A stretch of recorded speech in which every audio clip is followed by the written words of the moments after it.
გასულ კვირას სოციალურ ქსელებში გავრცელდა ინფორმაცია, რომ ოკუპირებული სამაჩაბლო შეიარაღებას აგრძელებს. ამ ამბავმა დიდი რეზონანსი გამოიწვია ქართულ საზოგადოებაში, რაც ჩემი აზრით სამართლიანი და ბუნებრივი რეაქცია იყო. მოდით ვისაუბროთ, რა ხდება რეალურად სამაჩაბლოში და გეტყვით, რომ შეიარაღების გარდა შეიძლება ისეთი მძიმე პროცესები დაიწყოს, რაც ჩვენი ქვეყნის ინტერესებში ნამდვილად არ არის.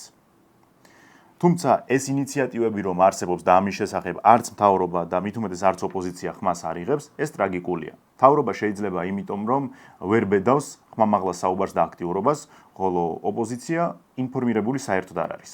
ჯერ დავიწყოთ უახლოესი ამბით. ოკუპირებული სამაჩაბლოს ეგრეთ წოდებულმა პრეზიდენტმა ალან გაგლოევმა თავდაცვის სამინისტროს თანამედროვე დრონების პარტია გადასცა.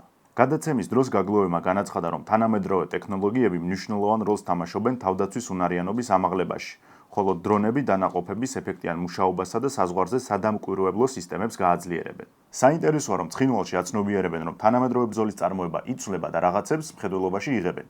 რა დრონებზეა საერთოდ საუბარი?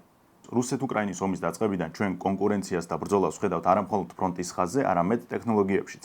ორივე ქვეყნის არმია გაუჩერებლად ვითარდება და წინ მიდის. ეს ბუნებრივიც არის, იმიტომ რომ ერთ-ერთი თუ შეყონდება, მეორე მოიპოვებს უზარმაზარ ტექნოლოგიურ უპირატესობას, რაც მერე საბრძოლო მოქმედებებზეც აისახება. იგივე ლოგიკა ვრცელდება დრონებზეც. ამ მომმა გვაჩვენა, რომ დრონის ყველაზე დიდი საფრთხე არის რადიოელექტრონული ბრძოლის საშუალებები. რადიოელექტრონული ბრძოლის საშუალება ან ოპერატორს უზღუდავს ხედვას, ან სამიზნეს ააცელს, ან საერთოდ შეუძლია უსაფრთხო ადგილას დასვას დრონი.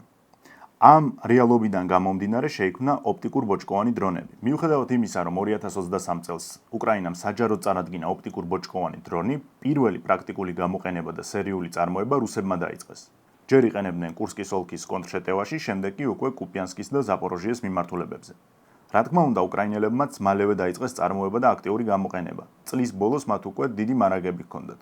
ოპტიკურ ბოჭკოვან დრონზე რები პრაქტიკულად უძლურია. დრონს მიმაგრებული აქვს ოპტიკური ბოჭკო, რომელიც არის დახვეული და ერთი მხარე არის ოპერატორთან, ანუ საიდანაც ხდება მისი გაშვება.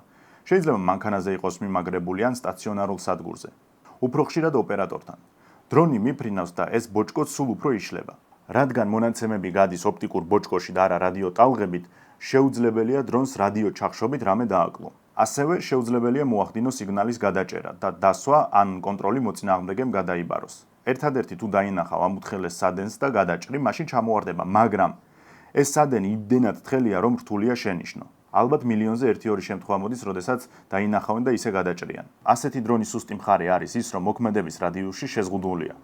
დღეს რუტინულ სტანდარტად თუ კი შეიძლება ასე ითქვას, უბრალოდ აი ყოველდღიურ გამოყენებაში დრონის დაფარვის მანძილი არის 5-8 კილომეტრი. კი, არის შემთხვევები, როცა უფრო შორსაც დაფრინავენ და ეს ტექნოლოგიაც იხვეწება.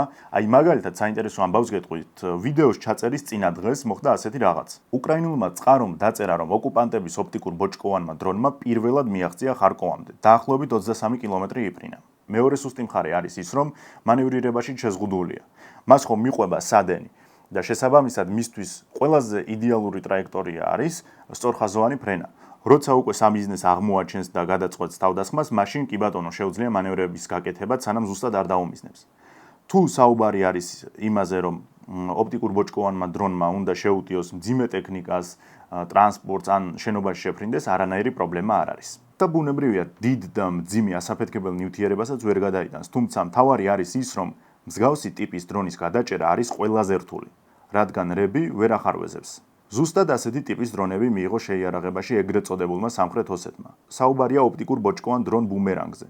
ეს არის ერთ-ერთი ყველაზე უბრალო, მაგრამ ეფექტიანი დრონი, რაც რუსეთს გააჩნია. თვითონაც მასი ახასიათებენ სტაბილური, დამუშავებული და სანდო.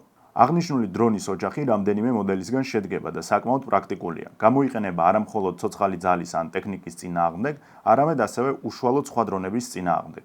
ზუსტად უცნობია რა რაოდენობაზეა საუბარი. ღია წყაროებში იწერება 20-დან 30 ერთეულამდე, მაგრამ ეგ არის იმაზე დაყრდნობით, რა ფოტოებიც თვითონ გაასაჯაროვეს. საბოლოოდ ფაქტად გვაქვს, რომ ეგრეთ წოდებულმა სამხრეთ ოსეთმა შეიარაღებაში მიიღო ოპტიკურ-ბოჭკოვანი დრონები, რომლის რადიოელექტრონული ბრძოლის მეთოდით ჩამოგდება არის შეუძლებელი. საბრძოლოდ და დასაკვირვებლად არის საკმაოდ თანამედროვე მოწინავე საშუალება. ჩვენ შეიარაღებაში წესით უნდა გვქონდეს პოლონური დრონები. მაგრამ ოპტიკურ-ბოჭკოვანი ნაკლებად სავარაუდოა, თითქმის გამორიცხულია. უნდა გქონდეს თუ არა რაიმე სახის პანიკა იმ ფაქტთან დაკავშირებით, რომ ოსებმა შეიარაღებაში მიიღეს თანამედროვე დრონები. არა, ზოგადად მგონია, რომ პანიკა ამ კონტექსტში სწორი მიდგომა არ არის. რა არის იცით, რომ ნაცურ-ქოცური გარჩევების გარეშე მინდა საუბარი ასეთ პრობლემებზე. მე ჩემ აზრს და ხედვებს გაგიზიარებ, თქვენსაც კი წავიკითხავ კომენტარებში. ნახეთ, ახლა გვაქვს ასეთი ობიექტური რეალობა. პირველი ის, რომ ეგრეთ წოდებული სამხრეთ ოსეთის თავდაცვის ძალები თანამედროვე საბრძოლო გამოცდილებას იღებენ უკრაინაში, ეს ერთი და მეორე რეალობა არის ის, რომ ეგრეთ წოდებული სამხრეთ ოსეთი ცდილობს თავის ჯარი აღჭურვოს თანამედროვე იარაღით. გასაგებია, რომ დიდ რაოდენობაზე არ არის საუბარი, მაგრამ აქტიური მებრძოლები არიან და ის, რომ დღეს ბრძოლის ველი აბსოლუტურად განსხვავებულია თუნდაც იმისგან, რაც 5 და 10 წლის წინ იყო, ამაზე ზედმეტი კომენტარის გაკეთება არ წყირს. იმასაც თავი დავანებოთ, რომ ჩვენი ჯარის მოდერნიზაცია სრულად შეჩერებულია. მოდერნიზაცია კი არა, გაირკვა, რომ თავდაცვის სამინისტროს თანამშრომლებს თურმე წამლავდნენ. ბოლოს ვის რა გახსენდებათ, ისეთი რა ტექნიკა შევიძინეთ, რაც ჩვენი თავდაცვის უნარიანობას აამაღლებს, ან რა ახალი ტექნოლოგია ავითვისეთ. ვინმეს რამე გახსენდებათ მსგავსი? ამაზე ჯარისკაცებიც ისაუბრებენ, შეიძლება აქ და საჯაროდ არა, მაგრამ ყველამ კარგად ვიცით, რა რეალობა არის დღეს ქართულ ჯარში. მე უფრო პოლიტიკურად მინდა შევხედოთ საკითხს. მთელი ჩვენი სამთავრობო სპიკერები გადაკიდებული არიან ევროპარლამენტარების სტატუსებს. ორევროიანი მოსყიდული ვიღაც უავტორიტეტო ევროპარლამენტარების განცხადებების განმარტებაში და ჭკუის სწავლებაში არიან. რასა იუკნევიჩიენე, მარკეტა გრეგოროვა და კუბილიუსი რომ არის, აი გეგონება მაგათით არიან შეპყრობილები. დღე თენდება და რასა იუკნევიჩიენემ აი ეს და ეს დაწერა, როგორ აკადრა ეს ქართველ ხალხს, აი კაპიწებენ კლავებს, მოიმარჯვებენ კლავიატურას და რაღაცებს გაუჩერებლად პოსტავენ. გოგო რომ დააფრენძონებს მოზარდ ბიჭს და მერე ის დღედაღამე წერს რაღაცებს, ზუსტად მაგ პოზიციაში არიან. არა და რასაც და მარკეტაც არასერიოზული დაბალი ავტორიტეტის მქონე პოლიტიკოსები არიან. ნული წონა აქვთ. უბრალოდ ახლა გემო გაუგეს საჯარო სტატუსებით ირონიებს, იქიდან მაინც არავინ არ უპასუხებს, იმათი მოვალეობაა, რომ რამე ისროლონ და აქედან თუ ვინმე პასუხს გასცემს, დარწმუნებული ვარ არც ადარდებთ. თუ მეკითხებით, რასა მარკეტა და ასეთი ტიპის ევროპარლამენტარები არიან თუ არა მავნებლები, რა თქმა უნდა რომ არიან. და ამაზე სერიოზული საუბარი არ ზღირს. განმარტებებს რო საერთოდ თავი დავანებოთ. ნახეთ, თვითონ მთავრობა ამბობს, რომ ევროპარლამენტის რეზოლუციებს აქვს ჩალის ფასი. მაგრამ როგორც კი მარკეტები, რასები და ასე შემდეგ რაღაც ბრიყულ სტატუსს დაწერენ, აქედან მოდის ზღვა პოსტები. ანუ თვითონ ანიჭებენ ასეთ მნიშვნელობას და ხელოვნურად ზრდიან იმ ფსევდოგანცდას ამორჩეულში, რომ აი რა მაგრად უპასუხეთ და ასე შემდეგ. თავრობიდან ერთმა პოლიტიკოსმა მაინც თუ გააკეთა განცხადება იმის შესახებ, რომ სამხრეთ ოსეთი აგრძელებს მილიტარიზაციას. ვინმემ თუ გაბედა ამის შესახებ და ხმა მოიღო. ომს ხომ არავინ ითხოვს, საუბარია უბრალოდ პოლიტიკური კომენტარის გაკეთებაზე, რომ ამ ქვეყანას გააჩნია პოლიტიკური სახე. ვიცით, საქმის კურსში ვართ, რომ ეგრეთ წოდებული სამხრეთ ოსეთი აგრძელებს მილიტარიზაციას. არ ვართ სირაქლემის პოზაში. არ ვიქცევით ისე, თითქოს იქ არაფერი ხდება. ვიღაც უავტორიტეტო, არასერიოზული ევროპარლამენტარის Facebook-ზე გაკეთებული კომენტარი ან ტელევიზიით მიცემული ინტერვიუ არის ქართველი ერის შეურაცხყოფა და ეროვნული სუვერენიტეტის დაჩრდილვა და ის, რომ ყურის ძირას სეპარატისტული რეჟიმი აგრძელებს თანამედროვე იარაღის შეძენას, ეს არ არის. ზოგადად იარაღს რა დანიშნულებით ყიდულობს სუბიექტი, იქნება ეს სახელმწიფო სრულფასოვანი თუ სეპარატისტული რეჟიმი. იმით, რომ ამ იარაღით თავი დაიცვას და მოკლას პოტენციური მტერი. ვინ არის ეგრეთ წოდებული სამხრეთ ოსეთის პოტენციური მტერი? აფხაზეთი, რუსეთი თუ რა თქმა უნდა რომ ჩვენ. და ეს ფაქტი, რასაც ახლა იქ აკეთებენ, ეს არ არის ხო შეურაცხყოფა და არის სამაგეროდ შეურაცხყოფა არის რაღაც სტატუსები. არ დაგავიწყეთ თან რომ ჩვენ ვსაუბრობთ სეპარატისტულ რეჟიმზე, სადაც ახალთაობებს საქართველოს უხატავენ როგორც მტრის ხატს. უმეორებენ ქართველები რა სასტიკი ხალხი ვართ და როგორი გენოციდი მოუწყვეთ ოსებს. ამაზე ვიდეოც მქონდა, როცა მათი ისტორიის სახელმძღვანელო განვიხილეთ. არ დაგავიწყდეთ არც ის, რომ დაახლოებით 1 წლის წინ ამ მომრჩეველში გატესტეს ბოდიშის მოხდის სიდია. ნაწილმა რა თქმა უნდა ეგრევე ბრმად მიიღო, დაიჭირა და აიტაცა და ნაწილმა, ანუ საკუთარი ამომრჩევლის ნაწილმა პროტესტი გამოთქვა, რა ბოდიში, რის ბოდიში, ვის მოსდის ასეთი იდეებიო. ხელისუფლების ლოგიკით, თუ საქართველოს თავდაცვის გაძლიერება არის რუსეთის გაღიზიანება, ოკუპირებული სამაჩაბლოს გაძლიერება, ვისი გაღიზიანება გამოდის? მე პირადად საერთოდ არ მივესალმები რომელიმე ერის მიმართ ფობიას. იმიტომ რომ ვაცნობიერებ ამის მიღმა რა რისკები დგას და იმასაც ხვდები, როგორ შეიძლება ეს ფობია გამოიყენოს ტერმა. ამიტომ არ მომწონს არც რუსოფობია, არც თურქოფობია, არც რომელიმე სხვა სახელმწიფოს ან ორგანიზაციის ფობია და ასე შემდეგ. მაგრამ ირგვლივ რა რეალობა გვაქვს? ყველა გარშემო ოკუპირებული ტერიტორიების ჩათვლით აგრძელებს გაძლიერებას, იზრდება მადაც. ბოდიშის იდეიდან რამდენიმე დღეში კოკოითმა განაცხადა, რომ მარტო ბოდიში არ არის ქართველებისგან საკმარისიო, ფულადი კომპენსაცია და თრუსოსა და გუდაურის ხეობებზე პრეტენზიებიც გამოთქვა. მაგრამ შეგახსენებთ, ამ რეპლიკებზე თვალი დაიხუჭა. ამით ალბათ ქართველი ხალხი შეურაცხყოფილი არ დარჩა. ასე ერთმხრივად ყველას გათვალისწინება სხვაგან სადმე არსებობს, ისიც იშვიათია, როცა ერთი ქვეყანა მეორეს ეუბნება, ეგ ჩვენი ისტორიული მიწაა და უნდა ავიღოთო, მაგრამ სეპარატისტული რეჟიმი იმუქრებოდეს და ტერიტორიულ პრეტენზიებს უყენებდეს სახელმწიფოს, ასეთი რაღაც მარტო ჩვენ შემთხვევაშია. ბუნებრივიც არის, იმიტომ რომ სამწუხაროდ და სამწუხაროდ კიდე რბილად ნათქვამი არის, ტრაგიკულად თუ გინდათ ასე ვთქვათ. რეალობა არის ის, რომ რეგიონში საქართველოს შეიარაღებულ ძალებს პატივს არავინ სცემს. და ჩვენი პოლიტიკოსები დიდგულები არიან მხოლოდ ბრიუსელის პოლიტიკოსებთან და ეგეც იმიტომ რომ იციან იქიდან მაქსიმუმ ის სტატუსით უპასუხონ, პოსტით უპასუხონ და ამით მორჩება. განა იმას ვამბობ, რომ ის რიტორიკა რაც მოდის საქართველოს მიმართ, ეგ რაიმე სახით გამართლებული არის. არა, მაგას არ ვამბობ, მაგრამ ის რომ ოკუპირებულ ტერიტორიებზე ასეთი რაღაცები ხდება, ასეთ განცხადებებს აკეთებენ და ამაზე ხმას არავინ იღებს, აი ეგ ლოგიკას მოკლებული არის. ეს არის სირაქლემას პოზა. და ხო, კიდე ახლაც რომ შევიდეთ რომელიმე ქართველი სპიკერის Facebook-ზე, დარწმუნებული ვარ, იქნება რაღაც ძველი პოსტების გამოკიდება, აი ის როგორ თქვა, ეს როგორ გაბედა და ასე შემდეგ, მაგრამ რაზეც ხმა არის სინამდვილეში ამოსაღები და რაც სინამდვილეში არის ქართველი ერის შეურაცხყოფა, იმაზე ხმას არავინ იღებს. თან რაღაც ახალი ტრენდი შემოვიდა. კლავიატურით არაპატიო ქართველი ერის შეურაცხყოფა. მე შეგახსენებთ, რომ არხის სპონსორი არის კეტოგენჯის ერთ-ერთი საუკეთესო პროდუქტი Brain Optimizer-ი, ის რომ ეს მართლა საუკეთესო არის და მართლა მუშაობს არაერთხელ დამტკიც და ამაზე მოწმობს ის კომენტარები და ის შეტყობინებები, რომლებსაც ან მემწერენ, ან მაღაზიას და ასევე ომანის რთულ და სტრესულ მოგზაურობაში ერთ-ერთი მთავარი ჩემი ენერგიის თუ კონცენტრაციის წყარო იყო Brain Optimizer-ი. სხვა დადებით თვისებებთან ერთად მისი მთავარი დანიშნულება არის ის, რომ აუმჯობესებს მეხსიერებას, აზროვნების სისწრაფეს, ათვისებას და ასე შემდეგ.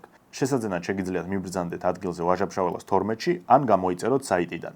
კარგი, გადავიდეთ მოდით შემდეგ საკითხზე, რომელიც შეიძლება უფრო სახიფათო არის ჩვენთვის, ვიდრე ეგრეთ წოდებული სამხრეთ ოსეთის შეიარაღება.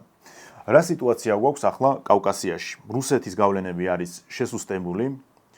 სამხრეთ კავკასიის საზღვრიდან ფაქტობრივად განდევნილი არის, იქ ახლა აზერბაიჯანი და სომხეთი რუსეთისგან დამოუკიდებლად ამერიკასთან და თურქეთთან პარტნიორობით აკეთებენ საკუთარ სამარშრუტო გზას.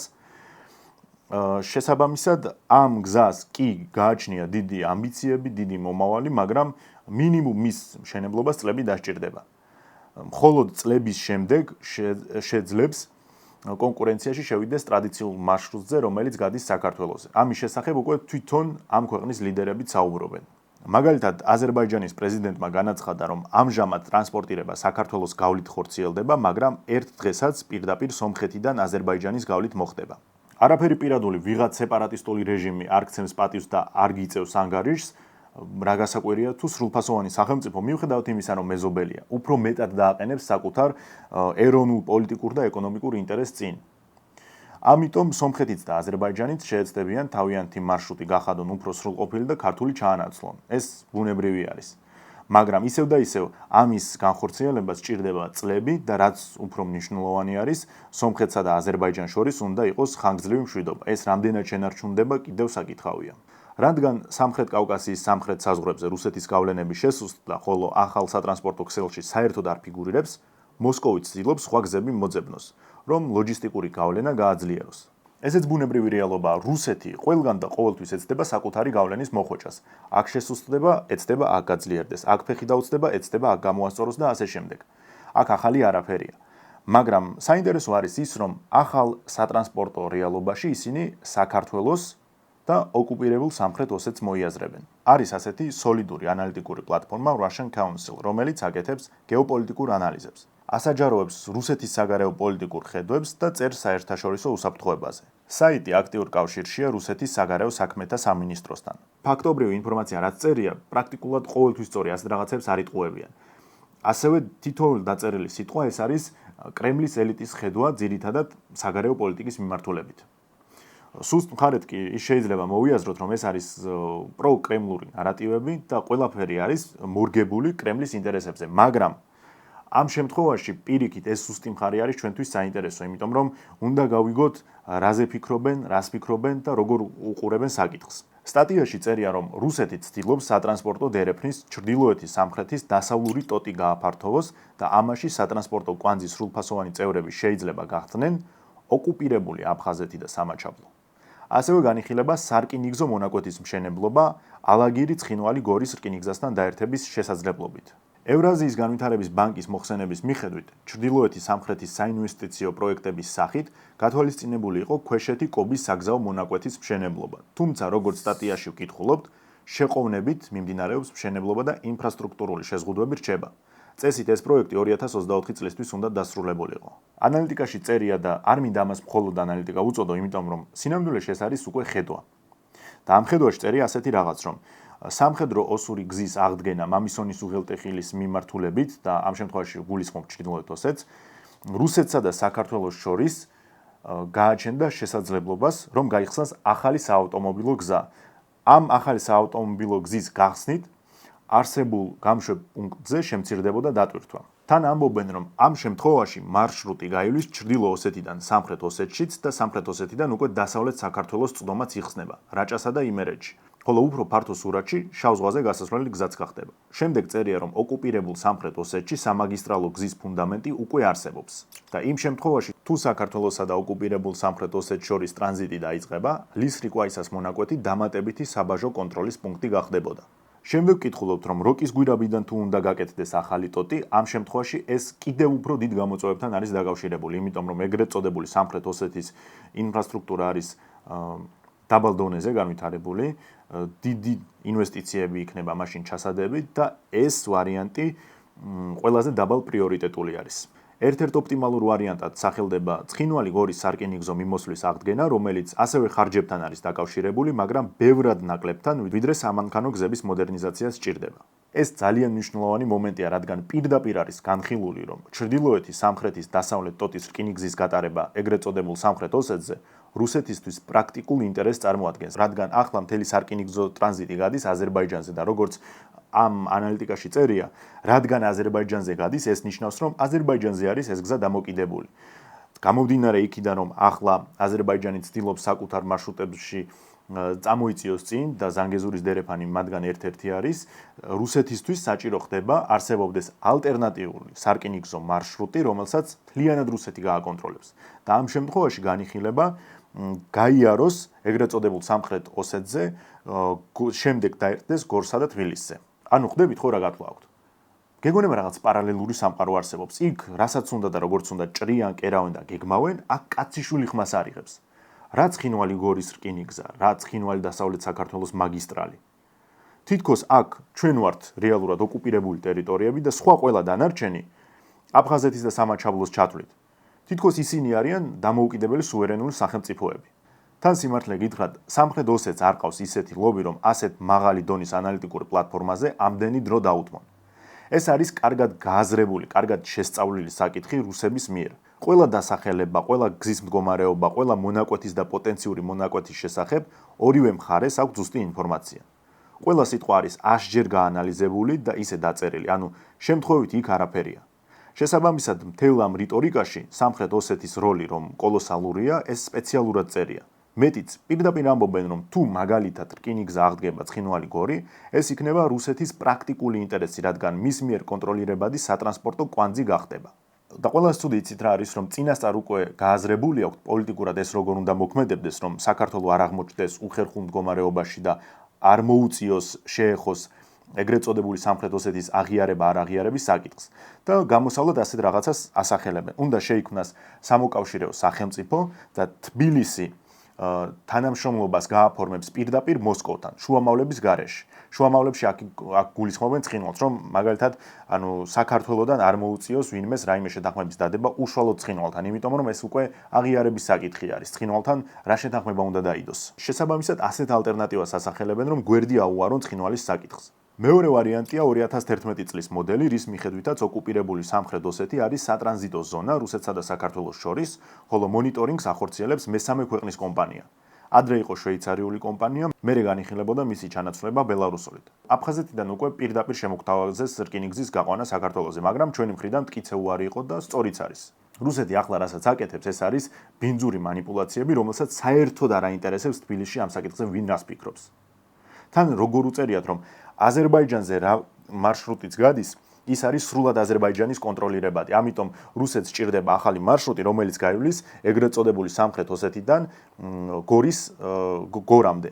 და ამას უკვე გააკონტროლებს რუსეთი. ანუ აზერბაიჯანთან ერთ კონტექსტშიც კი არ გვაყენებენ. ფიქრობენ, რომ თბილისში რისი გამკონტროლებლები არიან, ეს მთლიანად ჩვენზე იქნება უკვე დამოკიდებულიო. მე ახლა გაჩვენებთ ევრაზიის განვითარების ბანკის მოხსენებაში რა სქემაც იყო ჩრდილოეთის სამხრეთის, სადაც საქართველოს მოიაზრებოდა. ნახეთ, თუ ასე იქნებოდა, ეს მარშრუტი ჩემი აზრით გვაწყობს. მაგ განლაგებაში ერთადერთი კვანძი რეგიონში საქართველოა. დააკვირდით რუკას, აქედან ნაწილდება აბსოლუტურად ყველა მიმართულება. ეს ჩვენთვის ნამდვილად ღირებული იქნებოდა. მე ასე უყურებ ამ საკითხს, რომ ჩვენი მთავარი ინტერესი იქნება ის, რომ თუ კი ამ პროექტში, ანუ ჩრდილოეთის სამხრეთის მარშრუტში მონაწილეობა უნდა მივიღოთ, მთავარი მაგისტრალი უნდა გადიოდეს საქართველოს ტერიტორიაზე ისე, რომ არანაირი კავშირი არ ქონდეს ოკუპირებულ სამაჩაბლოსთან, არც პირდაპირი და არც არანაირი ტოტები. იმიტომ რომ თუ კი ამ მიზანს მივაღწევთ, ნახეთ რა გამოდის, რომ ეგრეთ წოდებული სამხრეთ ოსეთი რჩება უბრალოდ ვაკუუმ ზონა, სადაც არც ჩრდილოეთიდან, არც სამხრეთიდან არანაირი არტერია არ გადის. მეტიც არანაირი წვდომა არ აქვს მთავარ გზასთან, არც შენაკადი აქვს, არც ტოტები და ასე შემდეგ. თუ ჩვენ ამ პროექტში ისე აღმოჩნდებით ჩართული, რომ ეგრეთ წოდებულ სამხრეთ ოსეთში გაივლის რაიმე შენაკადი და მით უმეტეს მთავარი მაგისტრალის რაღაც ნაწილი, ჩვენი ხელით გავიუარესებთ ჩვენს მდგომარეობას. ფაქტი ერთია. რუსეთი არანაირად არ გვითვალისწინებს. პირიქით, უფრო მეტ ბერკეტს ეძებს, რომ მეტი კონტროლი გქონდეს და ამას არც მალავს. არც სერიოზულად გვიყურებს განსხვავებით აზერბაიჯანისგან.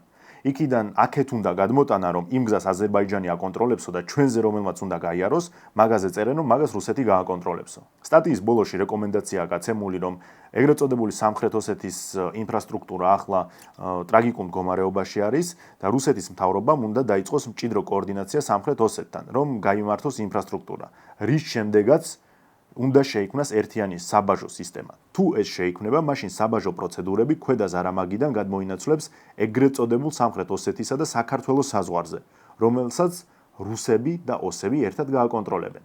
მთელ ამ კონფიგურაციაში, სადაც ეგრეთ წოდებული სამხრეთ ოსეთი მოიაზრება და ვარაუდის დონეზე მაინც არის დაშვებული, რომ იქ რაღაც გზა უნდა გადიოდეს, ეს არის საქართველოს ტერიტორიული მთლიანობის შეურაცხყოფა, ქართველი ერის შეურაცხყოფა, მაგრამ ამაზე კომენტარს არავინ გააკეთებს, იმიტომ რომ რასასთან აქვს მოსაგები კლავიატურის ომი. რეალურად როგორც ზემოთ თქვი, 2022 წლის მოხსენებაში რა სქემაც იყო, მაგაზე თუ შევძლებთ აყოლიებას, ეგ ჩვენთვის იქნება შესაძლებლობა.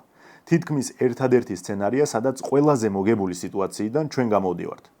მიზანია, რომ ჩრდილოეთის სამხრეთის დასავლეთ ტოტში ჩვენზე ისე გაიაროს მაგისტრალებმა, რომ მასთან საერთოდ არანაირი წვდომა არ ქონდეს სამხრეთ ოსეთს. რაც შეიძლება შორს და რაც შეიძლება მიუდგომელი უნდა იყოს.